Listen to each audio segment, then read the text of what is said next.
सेवारे जीवन स्वेच्छासेवी ट्रस्ट पुरीर एक वर्ष पूर्ति अवसर में सेप्टेम्बर 5 तारिख गुरुवार दिन संध्या 7 घंटिका पुरी जिला संस्कृति भवन परिसर में वार्षिक उत्सव सह गुरुपूजन दिवस पालित हो जाइछि। प्रारंभ में वेदपाठ सह मुख्य अतिथि राज्यसभा सांसद सुभाषिष खुंटिया महाप्रभुं पाखरे प्रदीप प्रज्वलन करथिले। एहा परे सभापति ओम प्रसाद महांती अतिथि परिचय सह अतिथि संबर्धना कार्यक्रम होइतिला। जगन्नाथ संस्कृति प्रचारक पंडित राजेश महापात्र जगन्नाथ सुंदर भजन परिवेशन करथिले। संपादक अंशुमान जेना संपादकीय विवरणी पाठ करथिले। उपदेष्टा डॉक्टर बलराम दास स्वागत भाषण देथिले। सम्मानित अतिथि अवसरप्राप्त ओडिशा अधिकारी पद्मला पंडा, महिला महाविद्यालय गणित विभाग अध्यापक अभिषेक दास, डॉक्टर शरद महांती गुरु शिष्यर संपर्क केते निबिड़ ताहा आलोकपात करथिले। मुख्य वक्ता भावे राजधानी महाविद्यालय अवसरप्राप्त अध्यक्ष डॉक्टर अभिमन्यु भूया जोगदेई एही अनुष्ठान किपरि आगुकु जनसाधारण सेवा उत्तम भाव जोगाई पारिबो बोली कहिथिले। ए कार्यक्रम में श्रेष्ठ अनुष्ठान ओडिशा एवं गुरु गौरव सेवा सम्मान 2024 सुश्री निवेदिता दास, सुश्री सुभाषिष सिंह, श्रीमती अर्चना राय आदि पुरीर बहु प्रतिष्ठित विद्यालय महाविद्यालय शिक्षक मानकु सम्मानित करा जायतिला। पंडित दयानिधि पंडा परिचालना करथिले। अनुष्ठान कर्मकर्ता दिव्यज्योति पंडा, सूर्यनारायण राउत, अमरज्योति पंडा, अमरजीत प्रधान आदि उपस्थित थे। जय जगन्नाथ। ओम प्रसाद महांती सेवारे जीवन अनुष्ठान सभापति भाव कार्य।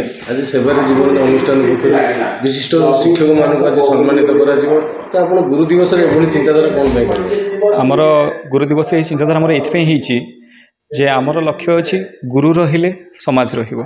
समाज प्रति मानव सभ्यता प्रति गुरु मानकर बहुत कार्य अच्छी।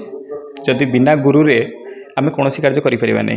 आमे भागवत पढ़ीचु आमर अवधूत जी थे से 24 गुरु कार्यक्रम भी करते जीवन में। से 24 जन गुरु करते जीवन में जहाँफल से जानी सी भी कहती जे मनीष जीवन में किसी करने तार गुरु दरकार। गुरु नथिले से किसी करि ना।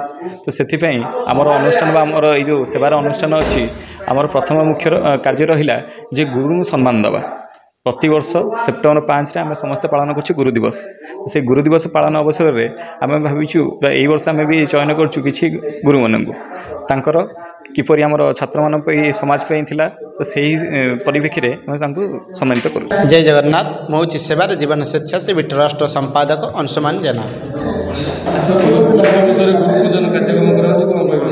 देखु 2023 मसीहा 5 तारिख यही सेप्टेम्बर 5 तारिख गुरु पूजन दिवस रे जो गुरु दिवस रही सारा भारत वर्ष जहाँ पालन कर सर्वपल्ली राधाकृष्णन जन्मदिन आमे ताहंकु गुरु दिवस उपलक्षे पालन करिथिलु।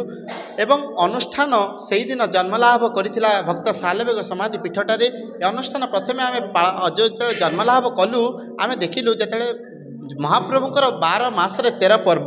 महाप्रभुंकर जो गोटे ओडिया गोटे जगन्नाथ से गोटे जगन्नाथ को गोटे ओडिया देखा भारत वर्षरु पुरी को छुट्टी आसी था। तेणु आम देखिलु महाप्रभुंकर जानी यात्रा रे आमे विभिन्न प्रकार लोक मानू पर्यटक मानू आम सेवा जोगेबा से ये अनुष्ठान आम खोली यार 1 वर्ष पूर्ति अवसर में आज आम पालन करुचु संस्कृति भवन परिसर में वार्षिक उत्सव।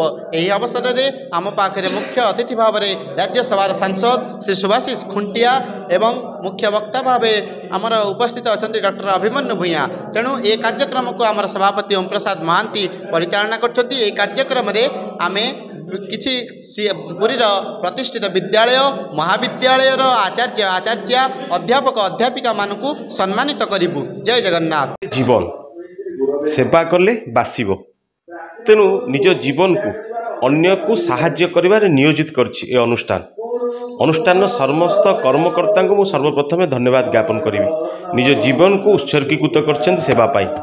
एवं आज गुरु दिवस रे गुरु पूजन कर प्रत्येक स्कूल कॉलेज अध्यापक अध्यापिका शिक्षक शिक्षयित्री मान डाकी। तेणु ये जो शिक्षक मानकर गुरुंकर जो देश को आगु को बढ़ावा जो मनुष्य तैयारी करिया कारखाना रे जो पिला माने को से माने बड़ करुचंती सेमानक प्रति जो छात्र एवं गुरुंकर जो परंपरा ताको ये अनुष्ठान आज बजई रखी।